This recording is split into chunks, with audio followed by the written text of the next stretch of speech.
Let's see what's going on with the Islamic ideology in Australian politics. Well, last year we revealed a clip I'm about to show you of Anthony Albanese in his younger years passionately condemning what he called Israel's occupation of Palestine.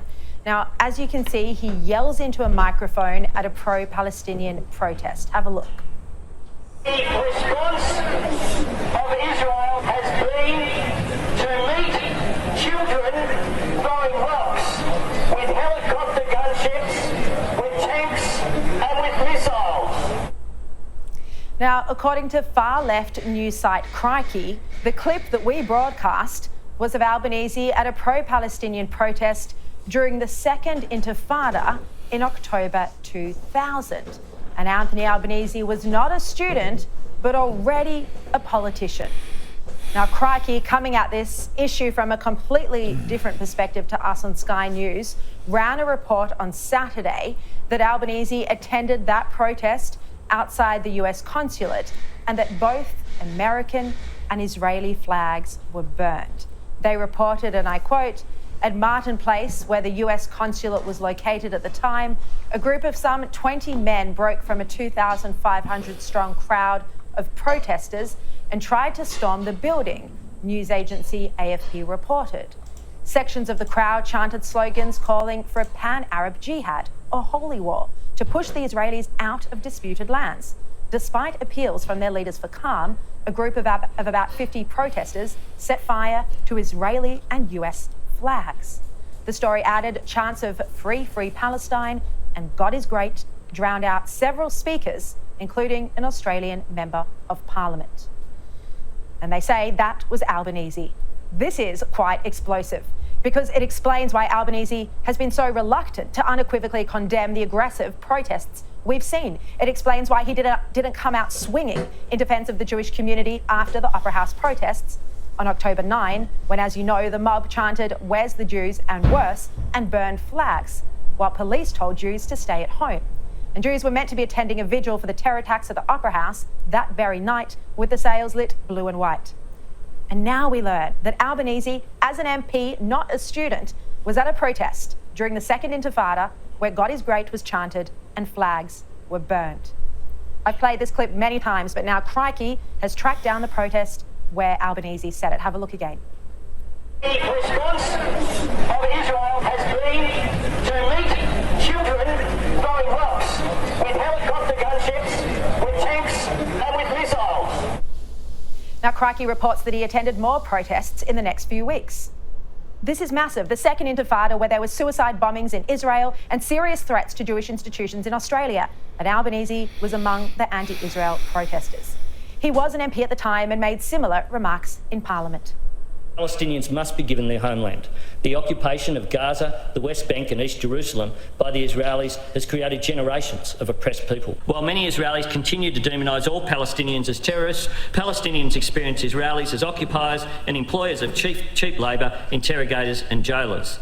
Meanwhile, the government... That's lies. All lies.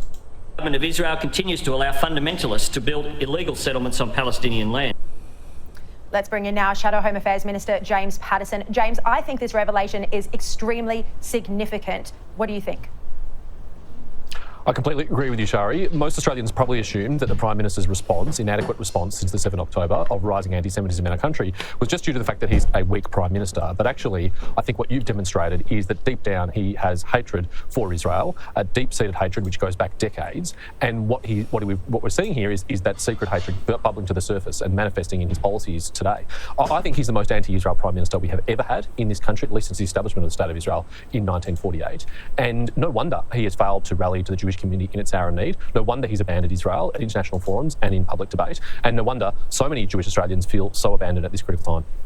Do you think this explains why he couldn't strongly and unequivocally condemn the Opera House and other similar aggressive and violent protests because he was at a similar protest where flags were burned? Anthony Albanese's whole history as a politician is to appeal to extremists like the people you've seen at those rallies. He has been to those rallies, he's addressed those rallies, his policies and rhetoric seeks to appease the people who go to those rallies, and I think he deep down has a lot of sympathy with their perspective. Let's remember that in recent times, in fact, in just the last parliament when he was in opposition, he went all the way to the United Kingdom to spend time with Jeremy Corbyn and posted selfies with him on social media in the middle of the UK Labor Party's unprecedented anti-Semitism crisis. Keir Starmer is trying to clean up the anti-Semitism of the Jeremy Corbyn era and expel those people from the modern Labor Party in the UK, including Jeremy Corbyn. But Anthony Albanese thought it was a good idea to post smiling selfies with him. I mean, I think this really does show that extreme anti-Israel hatred that lies underneath the surface of these policies. Okay, we're going to continue to cover this and investigate Albanese's past stories I first reported in the lead up to the last election. Now, Andrew Giles. Joining me, Gemma Tonini, columnist and communications consultant, whose camera's just conveniently conked out, and Caroline De Russo, commentator and president of the West Australian Liberals. Caroline, still no answer why Liverpool Hospital disguised Rosalia Schickberg as Karen Jones. So who do you think the hospital thought might attack her? Well, firstly, the faffing that we got from the Premier and the Health Minister today, it tells us that they probably don't really want to tell us what happened. What I'd be interested to know, Andrew, is what about all of the other victims? Some may have been in the same hospital, some may have been in other hospitals. Did this happen in other instances, or was this an incident that just occurred at this hospital? Because for me, Andrew, and I'm very happy to be wrong, but the irresistible conclusion is that whoever the hospital administration were didn't feel like that patient was safe being identifiably Jewish, which is no doubt terrifying for her, but quite frankly is terrifying for the rest of the Australian public. I don't buy the excuse about the media. That I'm sure that they can put measures in place to make sure that in relation to certain patients there's extra levels of security for anyone who inquires about them. I mean, you think about the privacy rules that we have, Andrew. Like if my mum wants to do something for me, she can't even do something for me, and what somehow the media is going to be an issue in relation to someone who's an inpatient at a hospital. I find that very difficult to buy. For me, at this point, and until I'm provided with a better solution, she's not safe. And if the hospital administration don't think a Jewish patient is safe in that hospital, then well, who knows? Gemma, who do you think it's not safe from? Who do you think? Sorry, Andrew, I missed that. Say that again for me. No, that's what I said last night, but Gemma? Yes. I mean, look, I was a working journalist for a decade and I specifically covered the health round when I worked for a commercial television network in Western Australia. The media excuse is it's a BS excuse. That is an absolute nonsense proposition. And anyone who's spent more than 35 seconds in a working newsroom of any medium will tell you that that is a BS excuse. So the questions that should be pursued are, why was it done? Who was it done by? Where was the documentation? And as Caroline rightly asked, were there any other patients in relation to Bondi who had their names changed who were at that hospital? It is an unacceptable explanation and it deserves to be prosecuted further. And I just feel like that answer was so far beneath a Premier who has up until now been pretty sure-footed on these issues.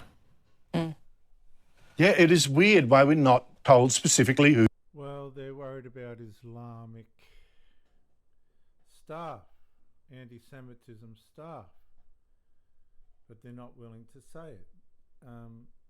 If a Jew's in there, they've involuntarily had their name changed. There are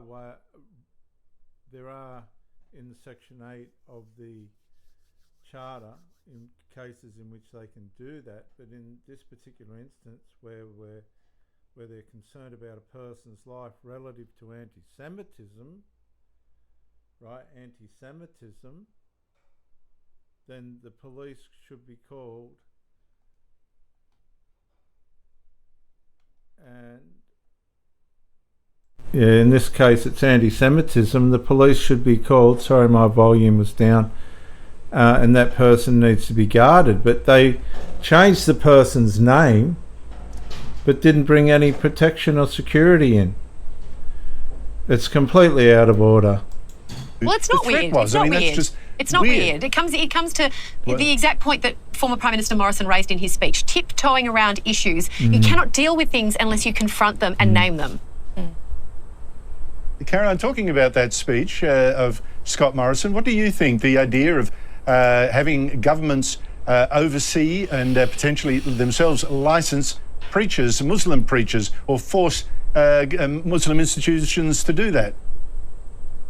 Well, I think that the conversation that you had in the previous segment, hit the nail on the head. The fact of the matter is that the government is not going to just deal with one religion. They're going to deal with all of them, right? And that they're just goes without saying. We've already seen this week, and no doubt that you've reported on it, the Israeli influencer who wasn't allowed to come into Australia because of, certain things that he'd said. And I'm like, well, why are we dealing with this, side issue? Yes, it's the same sort of idea and the same sort of legislation, but why aren't we dealing with the crux of the issue? Some Jewish influencer is not the actual practical problem that we're having at the moment. The fact of the matter is you're going to end up with government legislation that is going to be across the board unsatisfactory. And all religions are different. I'm of the Catholic faith. That's not going to surprise you at all. But there's already so much regulation and institution in the Catholic Church that keeps everyone on the straight and narrow. And look, I agree, certain things have happened in the past. It's an absolute shame on the Catholic Church. But there is already a lot of regulation there that governs the way that Catholicism is practiced in this country. Not necessarily every other religion is the same. Now, Caroline, in the break you said, well, the big churches here, they do licence priests already, or ministers, Former whatever. Prime Minister Scott Morrison if I wanted to, I could set up my own Hillsong tomorrow. And the issue here is if the Muslim community, they don't have big church, big employers like that. They do it individually, and anyone can be a preacher. You can't impose that on them. I think that was me, Andrew, but we often get mistaken for the same person, so we're quite okay with it, to be honest. I thought I did say Gemma, sorry. I could easily start a church tomorrow with the qualifications I've got, but I won't do it. Look, it's true, and the point that I wanted to make was that Pentecostal churches, Catholic, as Caroline said, Anglican, there is already a system whereby ministers are licensed by the denomination. And look, you could probably set up your own church, Andrew. Good luck getting a lot of followers. The point is that the Christian denominations already have... There's a challenge. Yeah, exactly, you and me both. They already have processes in place whereby there is oversight, there is licensing, and there is regulation. Why wouldn't the Muslim community want to do that? Why wouldn't you? It's not set up that way. The faith doesn't have that. They don't have the big churches. Well, you can't just, you don't have to be a big Shia church. Orthodox church. Sure. Then it's just individual. Pick yourself. Well, it's the I think that conversation bishop to that be got stabbed had. in the eye, I think he appointed himself. That's the thing. It's the freedom. He was Why should it apply to any other He was a Maronite Christian from memory. My point is, it's about, you don't just let anyone teach your kid at school, do you? There's oversight over teachers, and it's the same that's concept. Consumer choice. It's the same concept, but I think it's probably more time than we have for. Got to go. Yeah, I'm afraid. Gemma Tonni, Caroline de Russo, thanks to you both. Former Prime Minister Scott Morrison has made a timely call for action to tackle Islamist extremism and anti-Semitism in the wake of the Bondi terrorist attack.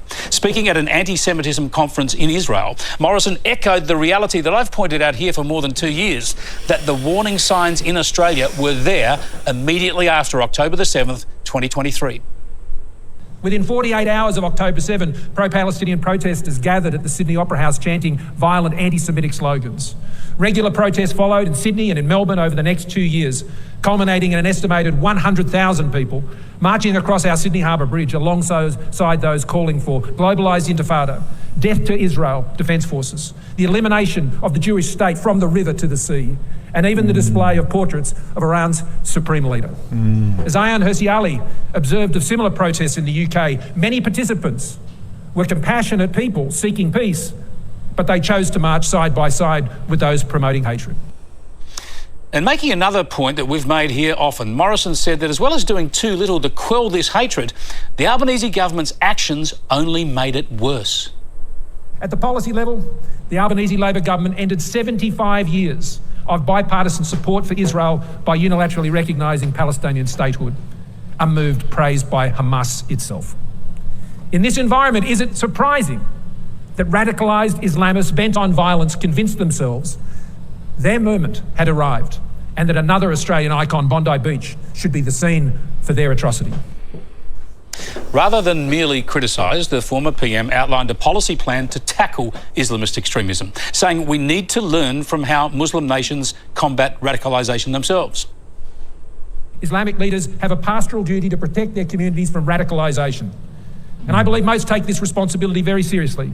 However, stronger institutional frameworks would assist them, but it would also expose those who do not share their commitment. And it is time that the Islamic institutions in Australia adopted nationally consistent self-. court has heard a reformed anti-Semitic vandal was so outraged by the Bondi Beach massacre, there are now concerns he could seek retribution for the terror attack. It comes as Mohammed Farhat fights to get out of jail, while authorities are fighting for strict supervision if he's released.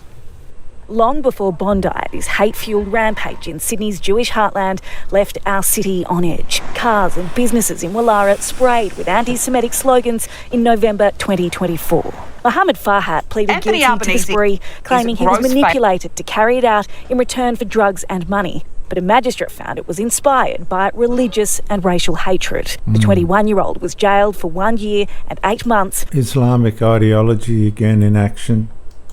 Due for parole last December before authorities put a stop to his release. Farhat has a Hezbollah tattoo on his neck. The barrister for the state today arguing he's at risk of committing a serious terrorism offence if not kept supervised. There's an understandable, I think, concern from the authorities, from the government, from the police, that we need to keep the community safe. Farhat hang on, they're saying, what I don't understand, viewers, is they're saying keep the community safe, but they're allowing the protests in Sydney again, and they're screaming out Intifada and from the river to the sea, which is the annihilation of the Jews. It's pure anti-Semitism. Denounces what he did in Wallara, also expressing sympathy and disgust about the Bondi Beach massacre. The inmate was so outraged by the terror attack, he allegedly said in a prison phone call he'd kill those responsible. These comments... You know, he'll say anything now that he's in jail. We've been screaming just as normal Australian civilians to do something about it, and they're only gaslighting us still. They're still gaslighting us because the protests are still happening in Sydney and people are screaming out global intifada and from the river to the sea. Doesn't matter what this crim's saying in jail. Sparking concerns Farhat could seek retribution for Bondi, but his legal team says it shows there's a complete lack of ideology. Farhat is fighting to get out of jail before his maximum term expires in October. Tomorrow he'll appeal the severity of his sentence. Tiffany Genders, 9 News. Well, he's going to say anything, isn't he? That's a pretty stupid bit of reporting, to be honest. Anthony Albanese's gross failure to act on anti-Semitism and his subsequent poor response to the Bondi massacre has been savaged by Australia's top law enforcement. And this is actually very scathing for Labor. Bondi could have been prevented, but thanks to what is being described as willful blindness, 15 families are grieving the loss of their loved ones who were murdered in the biggest terror attack on home soil in a deliberate targeting of Jews. A security insider has sensationally broken their silence in an opinion piece in The Australian called "Don't Swallow the Political Spin on Bondi Tragedy." Morgan D, an assumed name to protect their identity, is a high-ranking law enforcement professional with decades of frontline experience in Australia and overseas within the Australian Federal Police. They write today, government leaders now speak as though the terrorist attack at Bondi Beach came without warning, as if there were no signs, no escalating threats, no atmosphere of danger, as if it emerged from nowhere. And the repeated briefings, particularly to Foreign Minister Penny Wong and Home Affairs Minister Tony Burke from security agencies, all pointed to a growing and foreseeable threat. And then here is the real stinging line in that piece. There is a legal term for ignoring such warnings: willful blindness, when someone deliberately avoids knowing the truth so they can later claim ignorance. It is about accountability for choosing not to see what is in front of them. Willful blindness. And it was very clear from day one when Labor failed in its duty to crack down on anti-Semitism, instead delivered wishy-washy lines with no action. I think it is always the right thing for Australia to urge restraint and the protection of civilian lives. We condemn as a government any indiscriminate attacks and targeting of civilian infrastructure, including hospitals. We have consistently said... Now, including hospitals, we've just had a woman's name changed in a Liverpool hospital. It's come out after the Bondi attack to protect her from an anti-Semitism possible murder. I mean, we wish to see de-escalation. We believe a wider regional conflict is not in the interests of any of the peoples of the region. They never stopped any of the protests. They're still on the 29th of the 1st, 2026, a week ago, screaming out global intifada from the river to the sea in Sydney, and I believe other places as well. They're just gaslighting us. Israeli or Palestinian, every innocent life matters. Of course, what happened at the steps of the Sydney Opera House on October 9, 2023 should have been the number one warning. But Labor chose not to see what was in front of them because Muslim votes were more important than the safety of Jews and the safety for all of us, for that matter. And we know that willful blindness spiralled. Jews feared for their lives. Synagogues were firebombed. Businesses, schools and childcare centres were targeted. Hate was spewed. The Sydney Harbour Bridge was hijacked by protesters who chanted death to the IDF and waved flags of terror groups like Hamas. I could go on and on. But Penny Wong and Anthony Albanese were too preoccupied with recognising a Palestinian state and putting votes before values. Well, joining me now is my panel, Sky News contributor Joe Hildebrand and former Victorian Labor Party President Michael Kroger. Welcome to you both. Great to have you with me. Great to be here. How Michael, let me start with you. You're in Athens, I believe, but you would have heard Scott Morrison's speech. What did you make of it? Well, look, I think there's a lot of truth in what Scott Morrison has said.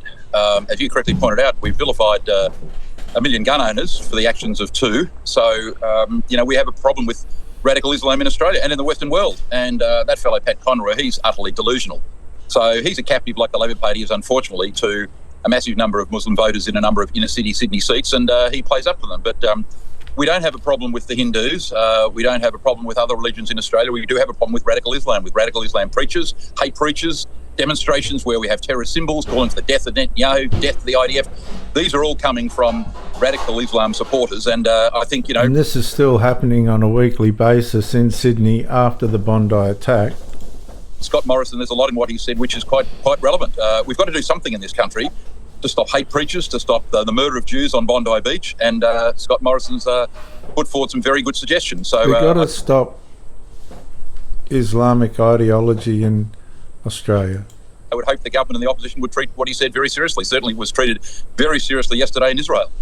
Joe, do you think Scott Morrison's comments will then open the door for this to be able to be discussed, or do you think people like Pat Conroy, the Imams Council, will succeed in having this discussion shut down and we'll all just move on? Yeah, you have to be able to talk about these things, of course. It's an interesting question. So my understanding is that to become a sheikh in Islam, it's a much less formal process than, say, in the Catholic or Anglican Church, where there's official training, there's an official sort of curriculum, if you like, that you have to follow. You then have to be accredited as a priest or an Anglican priest or a deacon. Then I can tell you right now, if you look just behind me, I've got the bottom ones covered up with the Aboriginal Unsettled publication, which was brilliant. But to get to the Bachelor, the Masters and the Doctorate is an 8-year journey and tens of thousands of dollars.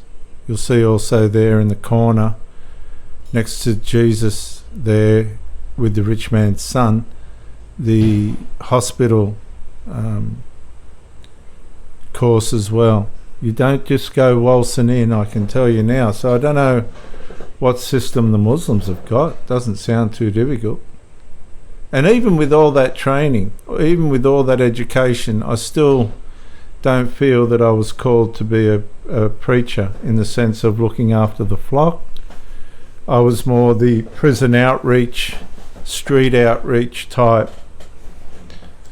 Priest, whatever. And that doesn't take place in Islam. Basically, as long as you can garner a crowd, and it's like a lot of Protestant, branches, as long as you can draw a crowd, just listen to what you want to say, that's fine. You're a preacher, and that's all you need to do. So maybe Morrison is calling for a bit more regulation. It's a bit ironic given that his branch of Christianity is like that. Well, I think his point was he was calling on... No, his branch of Christianity is not like that. You just don't go waltzing into Hillsong and become a preacher. I can tell you that right now. You are completely put under a due process, and that's not to say some preachers don't fail, but you're put under due process. My daughter went to Hillsong to do the pastoral course for 12 months. It cost a fortune, but you just don't go waltzing into any of the Hillsong church. I look, with all my qualifications, I couldn't go just waltz into the Hillsong movement and become a preacher. There's no way in the world. It's too stringent. It's really governed and protected. No, that's not true what he just said. Islamic leaders to regulate themselves. government intervention would be a last resort. But I was depressed, as I said in my editorial, by the response immediately. I think it would be like... Imams Council, they shut him down and said he's being ridiculous. So I think it would be like, you know, almost restarting the Reformation. So it'd be like telling a Catholic priest, an Anglican priest, you know, a Methodist, a Baptist, a Pentecostal, whatever, say, right, you just sort out what Christianity is and then come back when you're ready. So it's just, we should be able to talk about it, but you've got so many different people in a very unstructured way who have taught themselves, they might have studied with other scholars, taught themselves the Quran as they see it. And if you want to interpret the Quran literally, it can be an extremely violent book. And that, I think, is one of the differences to the Bible, that Islam, you know, Jesus sort of conquered the world by allowing himself to be nailed to a cross and sacrificing his life. Muhammad, you know, rallied great armies and took over all the people, you know, took over all the cities that had rejected him and, you know, smote all the people who had, you know, questioned him. And that's all great as well. Plenty of religions and history has that narrative. But again, there's so many different parts of it that I just don't see how it would be workable. I think one of the reasons why Labor doesn't want to talk about Islam as much as others would like it to is because it doesn't want to make radical, murderous, fundamentalist Islamists think that that is actually Islam. I totally disagree with... I can tell you right now that you can't be a Muslim without believing in jihad. A real Muslim. Because the writings of the Quran or the Hadith or Syria or whatever you want to call it, one way or another you are going to have to contribute to the global jihad, and that's it. Other than that, you're really not a Muslim. You're something else. With you on that. That is what they think. I don't think they're concerned about, you know, the thoughts of Islamists. I think they're concerned about votes and losing votes because... it's because like people like ISIS, organisations... they are the true Islam, right? And so if you say, yes, all Muslims are the problem, then, you know, or Islam is the problem, then ISIS says, see, it is true Islam. Okay, so Islam is the problem and the interpretation of it. Some Muslims can say, well, Christians follow the Old Testament and all that, which they're not supposed to. But the Jews, given the ferocity and the maliciousness and the cruelty of the Old Testament, the Torah and the rest of it, and Leviticus and the sacrifices and the punishments for people not living up to the expectations of the Mosaic law, in the Western world, they've modified that.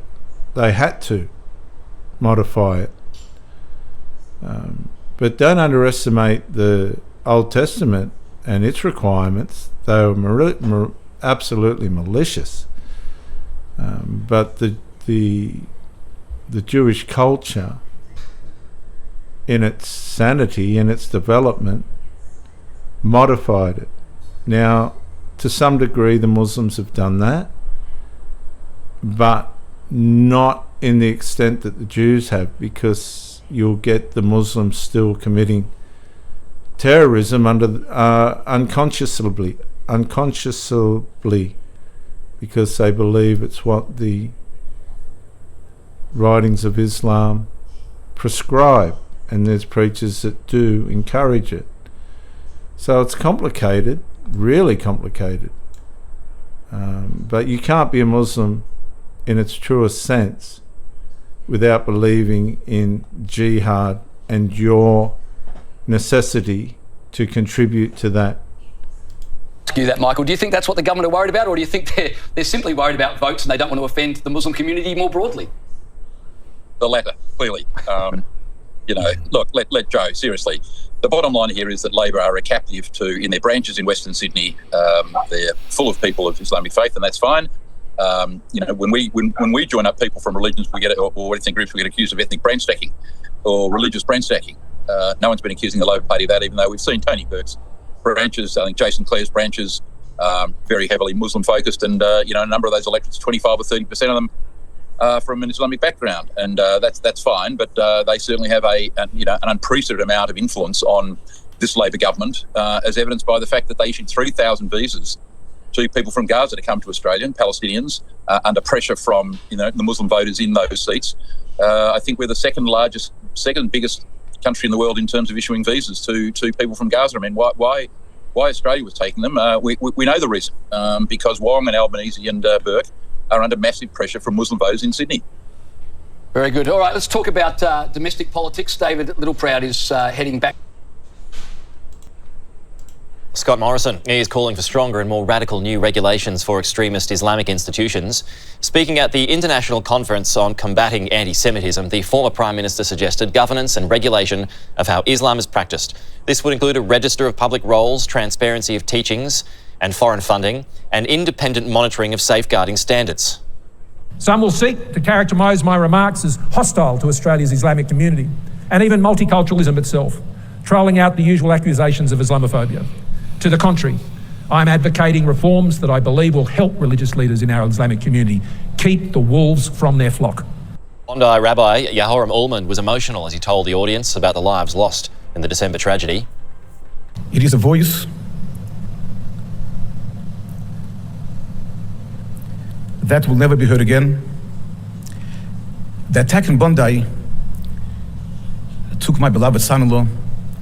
It took members of our community, good people.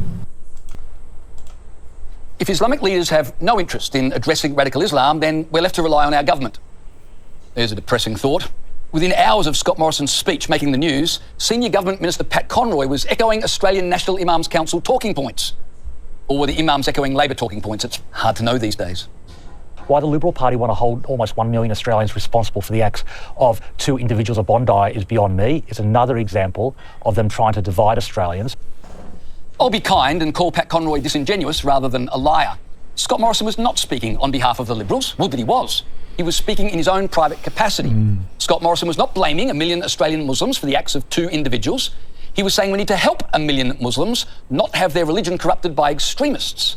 And Scott Morrison was not trying to divide Australians, he was trying to protect Australians. He's not promoting division, he's promoting civilisation, for goodness sake. Here's what I found interesting. Without prompting, Pat Conroy then repeated his rubbish answer all over again, just to make sure everyone heard it. It was clearly a rehearsed line that he was determined to get out. Why the Liberal Party want to hold almost 1 million Australians responsible for the acts of 2 individuals at Bondi is beyond me. It's another example of them trying to divide Australians. Conroy falsely accuses Morrison of holding 1 million Muslims responsible for the acts of 2 individuals at Bondi, while forgetting that just last week, his government passed legislation holding 1 million gun owners responsible for the actions of those same 2 individuals. The only honest thing Pat Conroy said in that clip was, and I quote, "It's beyond me." Yes, Mr. Conroy, it does seem to be quite beyond you. And then came this gem. It's clear that the 2 individuals who have been alleged to have committed the vile act in Bondi followed an extreme perversion of Islam, and we've called that out from the Prime Minister down. But to tar an entire religion, I just think is unacceptable. It's not based in fact, and it undermines social cohesion. You don't have to tar Islam. If you know the Islam writings, you are under the obligation to support the jihad. Otherwise, you're not a Muslim. That's all there is to it. You can play games and all the rest of it, but no. Okay, so Conroy agrees there's a connection between Islam and terrorism. He concedes the Bondi attack was linked to a perversion of Islam. But then he insists we mustn't talk about it because that risks undermining social cohesion. Well, Mr. Conroy, if social cohesion is so flimsy, so fragile, so delicate that we can't even talk about Islam without accusations of Islamophobia, well, I don't think much of your social cohesion. This is a government pretending at social cohesion while practising soft blasphemy laws. Every Australian should have the right to follow their religion in peace in his country as long as they follow all the laws of the land. Yes, they should, Mr. Conroy. Yes, they should. Every Australian should also have the right not to be treated like an idiot. Every Australian should have the right to critique religion, including Islam, without being caricatured or labelled divisive. And every Australian should have the right to go to Bondi Beach this weekend confident that they'll make it home. Conroy then had the audacity to say this. We've passed even stronger hate laws. We would have passed vilification laws if we'd had the support of the coalition. So for now, for Liberal Party politicians, both former and current, to weigh in is just incredibly hypocritical and troubling. You are kidding me. The first thing your government did after passing stronger hate laws was to block a Jew from coming to Australia. And why? Because he had made comments critical of Islam. Scott Morrison should count himself fortunate to have an Australian passport. Otherwise, after his comments last night in Israel, he might not have been allowed home. Welcome to the late stages of Western civilization. And I'm not joking about that. Have a listen to Treasurer Jim Chalmers when asked about Scott Morrison's speech. Now remember, we've had 15 Australians murdered in an alleged Islamist attack. Scott Morrison suggests we might want to have a conversation about Islam, and this is the Treasurer's response. Typically, Scott Morrison has a very different objective. He's a pretty divisive figure. Scott Morrison's divisive for daring to raise the subject of Islam? To be honest, I don't care if Scott Morrison is divisive or not. Is he right? That's the question. But Chalmers won't go near that question because the only thing that scares our leaders more than division is truth. Like I said, welcome to the late stages of Western civilization. It's the truth, and it's also the loss, to be honest, of Islamic votes in Sydney's West. I'll see you on the next one, viewers. Bye for now.